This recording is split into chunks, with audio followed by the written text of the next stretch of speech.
আলু দিয়ে মুরগির গিলা কলিজা ভুনা অনেক বেশি মজার হয়। আশা করি রেসিপি আপনাদের ভালো লাগবে। ভালো লাগলে প্লিজ একটা লাইক কমেন্ট করবেন, সাবস্ক্রাইব করে আমার চ্যানেলের পাশে থাকবেন। খুব বেশি ভালো লাগলে একটা শেয়ার করবেন। আসসালামু আলাইকুম। আশা করি সবাই ভালো আছেন। আলহামদুলিল্লাহ আমরাও ভালো আছি। তাহলে চলুন আজকে কলিজা ভুনার রেসিপিটা দেখে নিই। প্রথমে আমি মুরগির কলিজাগুলো একটু সিদ্ধ করে পানিটা পরিষ্কার করে নিয়েছি। কলিজাতে অনেক ময়লা থাকে। এরপর ছোট্ট ছোট্ট করে আমি এভাবে করে কেটে নিচ্ছি। তারপর হচ্ছে যে মুরগির গিলাটাও আমি ছোট ছোট করে পিস করে কেটে নিচ্ছি। কলিজা সবসময় একটুখানি সিদ্ধ করে পানি ফেলে দেবেন, তাহলে কলিজার যে ময়লা আবরণ থাকে সেগুলোও চলে যাবে, খেতেও ভালো লাগবে। এই যে কুটে সবগুলা নিয়ে তারপর হচ্ছে আমি রান্নাতে চলে যাচ্ছি। প্রথমে একটা চুলায় বসিয়ে দিয়েছি প্যান, দিয়ে দিচ্ছি পরিমাণ মতো করে সরিষার তেল। আমি যেহেতু সরিষার তেলে রান্না করি তাই সরিষার তেল দিয়ে দিলাম। দিয়ে দিচ্ছি এখানে রসুন বাটা 1 টেবিল চামচ, পেঁয়াজ বাটা দিয়ে দিব 1 টেবিল চামচ, আদা বাটা দিয়ে দিব 1 চা চামচ। তারপরে একটুখানি নেড়ে চেড়ে নেব যাতে পেঁয়াজ রসুন আদার কাঁচা ভাবটা চলে যায়। এই যে নেড়ে চেড়ে নিয়ে এখানে দিয়ে দিব হচ্ছে গুঁড়া মশলা।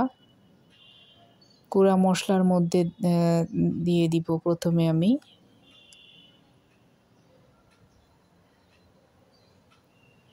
একটুখানি প্রথমে একটু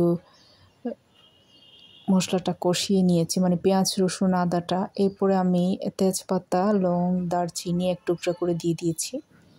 তারপর হচ্ছে এখানে স্বাদ মতো দিয়েছি লবণ, মরিচের গুঁড়া দিয়েছি প্রায় 2 চা চামচ, হলুদ দিয়েছি 1/2 চা চামচ। আমি আসলে যতটুকু কলিজা নিয়েছি সেই পরিমাণ করে দিচ্ছি। গরম মশলা দিয়েছি প্রায় 2 চা চামচ। এরপরে দিয়ে দিচ্ছি ধনিয়া গুঁড়া 1 চা চামচের মতো ধনিয়া গুঁড়া দিলাম। জিরা গুঁড়া দিয়ে দিব 1 চা চামচের মতো। জিরা গুঁড়াটা দেবেন কলিজা ভুনায়, জিরা গুঁড়া দিলেই কিন্তু স্বাদটা পারফেক্ট হয়। এখন আমি একটুখানি পানি দিয়ে মশলাটা একটু কষাবো, যাতে মশলাটা ভালো করে কষানো হয়ে তারপর তেলটা যখন উপরে উঠে আসবে তখন আমি সেই কলিজা আর গিলাটা দিয়ে দিব।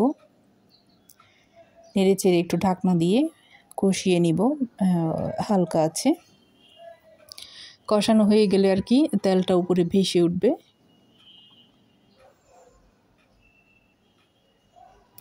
একটু ঢাকনা দিয়ে কষিয়ে নিব যাতে ভালো করে কষানো হয় আর কাঁচা ভাবটাও চলে যায় মশলার। এই যে কষানো হয়ে গিয়েছে। এখন আমি দিয়ে দিব সেই গিলা কলিজা, ছোট ছোট পিস করে রাখা গিলা কলিজাগুলা। এরপরে আমি এখানে আলু দিব। আলুটাও কিন্তু আমি একদম ছোট ছোট করে পিস করে নিয়েছি। ছোট ছোট পিস করবেন। এই যে সবগুলো গিলা কলিজা দিয়ে দিচ্ছি। এখানে প্রায় 1/2 কিলোর মতো হবে। এই যে দেখুন আলুটা কিন্তু ছোট ছোট করে আমি টুকরো করে নিয়েছি। এভাবে করে টুকরো করে দিলে খেতেও মজা হয়, দেখতেও খুব ভালো লাগে। এখন আর কি ভালো করে নেড়ে চেড়ে দিব। প্রথমে নেড়ে চেড়ে এটা কষাতে দিব বেশ কিছু সময়। সব মশলা একসাথে করে নেড়ে দিব। এরপরে হচ্ছে বেশ কিছু সময় আমি এটা কষাবো, অফ ক্যামেরায় কষাবো আর কি নেড়ে চেড়ে। ভালো করে মশলাটা যাতে সব কিছুর সাথে মিক্স হয় সেভাবে করে দিয়ে দিলাম। এখন দিয়ে দিব ঢাকনা। ঢাকনা দিয়ে কষাতে থাকবো যাতে ভালো করে কষানো হয়। এরপরে হচ্ছে এসে আমি আবার নেড়ে চেড়ে গরম পানি দিব, ঝোলের পানি, যেটা ঝোল বলতে আসলে কলিজা কিন্তু ঝোল হয় না, কলিজা যেহেতু ভুনা ভুনা হবে। পানিটা দিয়ে দিব জাস্ট সেদ্ধ হওয়ার জন্য। আমি গরম পানি দিব এখানে 2 কাপের মতো গরম পানি দিয়ে দিব। তারপর হচ্ছে কলিজাটা সিদ্ধ হয়ে যাতে যখন পানিটা মাখো মাখো হয়ে যাবে, ভুনা ভুনা টাইপের হয়ে যাবে, তখন আর কি কলিজাটা নামিয়ে নিব। এখন আমি একটু পরিমাণে গরম পানি দিয়ে দিচ্ছি।